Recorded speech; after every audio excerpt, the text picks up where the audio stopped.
Good to see everyone. I'm Cyrus Webb, and welcome to Conversation Daily News. Glad you all could be with us. We, of course, have your news headlines coming up on this Tuesday. Have a message from my book, Words I Choose to Live By. And in today's Entertainment Spotlight, you're part of my conversation with Dr. Teresa A. Smith. On Instagram, you guys know her as Dr. Teresa Smith. We discuss her plans for 2024. You don't want to miss that.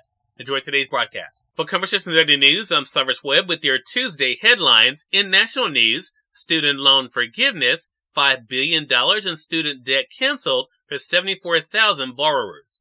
The White House has announced plans to cancel some $5 billion in student loan debt for some 74,000 borrowers. Of those, nearly 44,000 of them were teachers, nurses, firefighters, or other individuals who earned forgiveness after 10 years of public service, with close to 30,000 involving people who have been making payments for at least 20 years but never got the relief they earned through income-driven repayment plans, the White House said in a statement. The most recent loan forgiveness efforts include $1.7 billion for 29,700 borrowers through what's described as administrative adjustments to income-driven repayment plans. Another $3.2 billion in loan forgiveness will go to 43,900 borrowers covered by changes to the Public Service Loan Forgiveness Program. The latest round of forgiveness comes on the heels of another announcement from the administration that it would fast-track loan forgiveness through early implementation of the Saving on Valuable Education, or SAVE,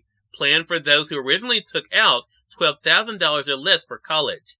Those who are enrolled in SAVE and are eligible for early forgiveness will have their debts automatically canceled starting next month, months ahead of schedule, with no action needed, the administration said. In more national news, Supreme Court allows federal agents to cut razor wire Texas installed on U.S.-Mexico border.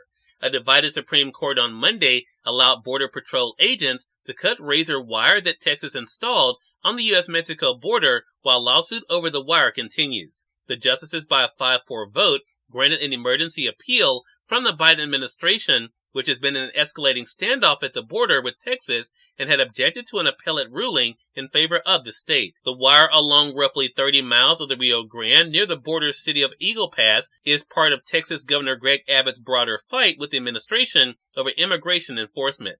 Abbott also has authorized installing floating barriers in the Rio Grande near Eagle Pass and allowed troopers to arrest and jail thousands of migrants on trespassing charges. The administration also is challenging those actions in federal court. A federal appeals court last month forced federal agents to stop cutting the wire. Large number of migrants have crossed at Eagle Pass in recent months. In court papers, the administration said the wire impedes Border Patrol agents from reaching migrants as they cross the river, and that in any case, federal immigration law trumps Texas' own efforts to stem the flow of migrants into the country. In more national news, Dexter Scott King, son of Martin Luther King Jr., dies of cancer at 62. Dexter Scott King, who dedicated much of his life to shepherding the civil rights legacy of his parents, Martin Luther King Jr. and Coretta Scott King, died Monday after battling prostate cancer at the age of 62. The King Center in Atlanta, which Dexter King served as chairman, said the younger son of the civil rights icon died at his home in Malibu, California. His wife said in a statement that he dies peacefully in his sleep. The third of King's 4 children, Dexter King, was named for the Dexter Avenue Baptist Church in Montgomery, Alabama, where his father served as a pastor when the Montgomery bus boycott launched him to national prominence in the wake of the 1955 arrest of Rosa Parks. Dexter King was just 7 years old when his father was assassinated in April 1968 while supporting striking sanitation workers in Memphis, Tennessee. In more national news, Mary Wise, lead singer of the Shangri-Las, dies at 75. Mary Wise, the lead singer of the 1960s pop group The Shangri-Las, which hits include Leader of the Pack, has died. Founder of Wise's label, Norton Records, said Sunday that Wise died last Friday in Palm Springs, California. No cause of death was given. Rolling Stone first reported her death last Friday. The Shangri-Las, formed in the New York City boroughs of Queens, were made of 2 pairs of sisters, Wise and her sister Elizabeth, along with twins Marge and Mary Ann Gassner. They met in school, and as teenagers began performing at school dances and teen hops. And finally, in business news, Wall Street ticks higher and adds to its record high. Most of Wall Street rose again on Monday to build on its all-time high reached last week, says the Associated Press. The S&P 500 was 0.2% higher in afternoon trading. The Dow Jones Industrial Average was up 108 points, or 0.3%, and the Nasdaq Composite was 0.3% higher. Macy's climbed 3.1% after the retailer said it rejected a buyout offer from two investment companies, in part because it didn't offer compelling value. Solar Edge Technologies rose 2.7% after it said it would cut 16% of its workforce, and New Star Energy jumped 18% after Sonoco said it would buy the pipeline and storage company in a deal valued at $7.3 billion, including debt. Cyrus Webb, Conversations Daily News. It's on time for a message from my book, Words I Choose to Live By. Enjoy.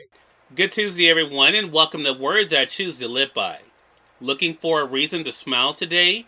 Remember that no matter what you might have thought or what you have been told, you were created to be a living masterpiece. Your Creator shaped you the way He did for a purpose and knows more about you than anyone else ever could. He wants nothing but the best for you, and you can have it, but you have to want the same for yourself.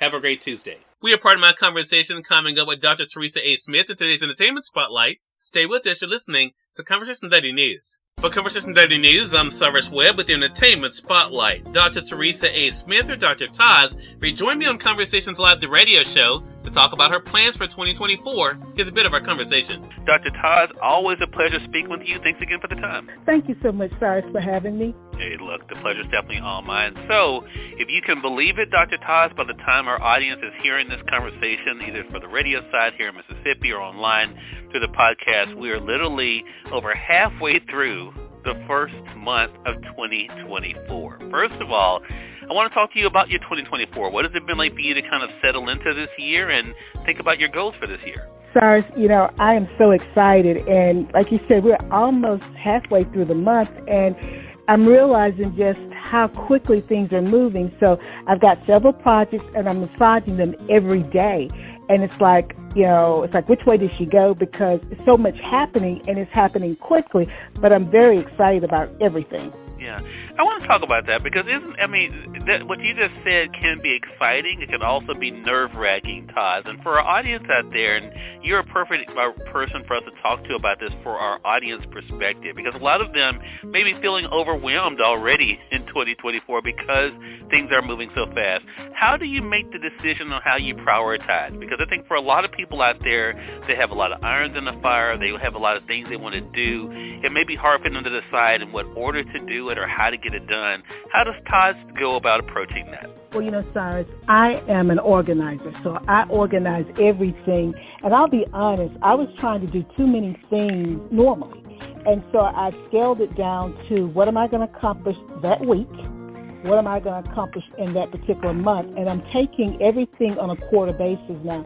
And I'm doing what we used to say when I worked at our State Department of Education. I am building the plane while we are flying it, because there's so many balls in the air, and you have to continually massage this ball, that ball, in order to keep the plane moving. Cyrus Webb, Conversations Daily News.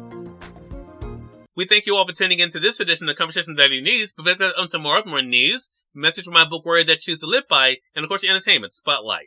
Until then, I'm your host, Cyrus Webb, saying as always, enjoy your day, enjoy your life, enjoy your world. Thank you all for choosing Conversations Daily News today. Let's go make today amazing. Take care.